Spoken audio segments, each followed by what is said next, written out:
The Selfish Path to Romance. Download Chapter 1 for free at drkenner.com. Ashley, you have a bad temper that you'd like some help with? Yes.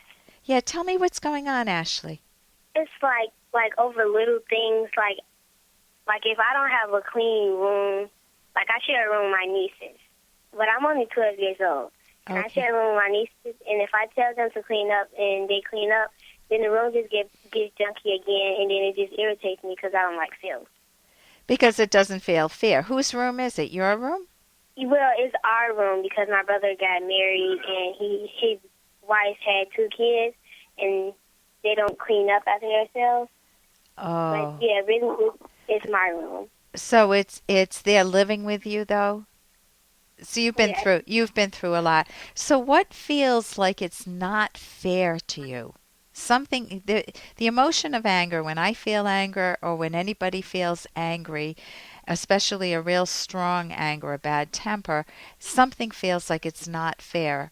If you could put into words what's not fair, Ashley, what is it? I really don't know. But like when I get angry, I like to stomp away and slam doors and stuff. Okay. There's so much good help out there. One of the things is to figure out, you said you really don't know.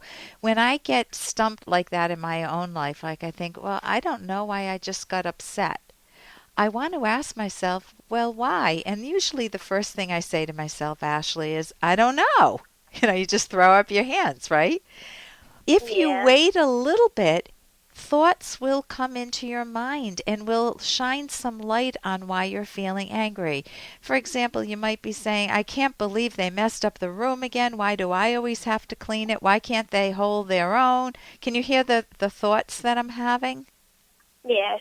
Are you having thoughts? What are your thoughts that go through your mind when you get angry? You know how we talk to ourselves under our breath. We may not say it out loud, but we're really feeling it. What are the thoughts? Why do they have to clean up the room more than one time a day? Why does who? Why do you have to? No, it's like it's like in the summer I'll clean up the room, but like in the winter, if I tell them to clean up the room, they'll clean up the room, and then like a couple of hours later, the room gets junky again, and then they'll end up cleaning it up. But then again, I just ask myself, like, why do y'all have to clean up the room more than one time a day? So you just wish they kept it clean and didn't make it junky again? Yes. Okay. Are they having fun when they make it junky? Yeah, they laugh and... Do you wish you were part of that fun? No. No. So it's irritating to you? Yes, it's like I get irritated like real easily too. Okay. Well, I think I hope you give yourself credit because you're looking to get answers for yourself.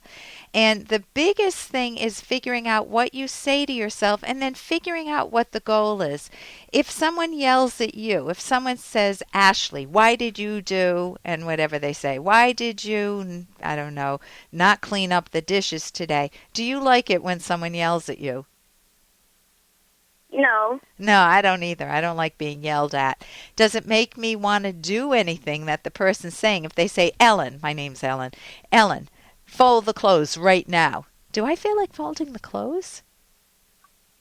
No. No. So you want to figure out a way that will get you closer to what you want, a different way of thinking about it, Ashley. For example... Hey, I got to interrupt this because we've got to pay some bills. 30 seconds, that's it. A very quick ad, and then Ellen will be back. Romance. I wish I knew more about what girls want from a relationship. Boy, I wish I knew more about what I want.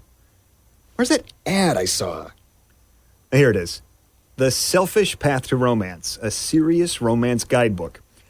Download Chapter 1 for free at selfishromance.com and buy it at amazon.com. Huh. The Selfish Path to Romance. That is interesting. So you want to figure out a way that will get you closer to what you want, a different way of thinking about it, Ashley. For example, they're having fun, and maybe if I say to them something like, hey guys, any way we could work together so that the room would be a tad neater, a little bit neater? And do you think they might listen to that? No, not. I don't think so, because if I tell them if they jumping on the couch or something, I tell them to stop.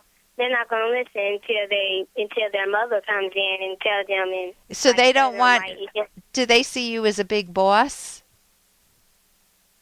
Don't boss me around. Yeah, the oldest one. She's like, you're not my mama or whatever. I ain't gotta listen to you and stuff like that. So I just okay, I'm just let your mama deal with you. Sometimes I just hold myself back from because sometimes she'll hit me out of nowhere, and I just I just get in her face and just I'm just gonna calm down, count to 10, but it just don't work. I don't know what to do. Okay. Is there any way that you could talk with somebody at school or a counselor or something that could give you the skills? Because I wish I could. We only have 2 minutes. I wish I could. You already know to count to 10. You can think of better thoughts. You can think of saying, it really doesn't matter that much to me, and I don't want to get in a power struggle with them, because it doesn't work. When you get angry, it doesn't work, does it? When you yell at them, when you lose your temper, you've already run that experiment. They get upset with you and they don't listen to you, right? Right. So you want a different way of thinking about it for yourself and of talking about it with them.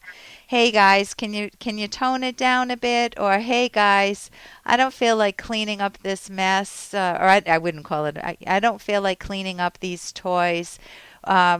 When you get a chance, will you get around to it? They're not going to change overnight, Ashley, because they're waiting for you to yell at her. They're waiting for you to yell at them.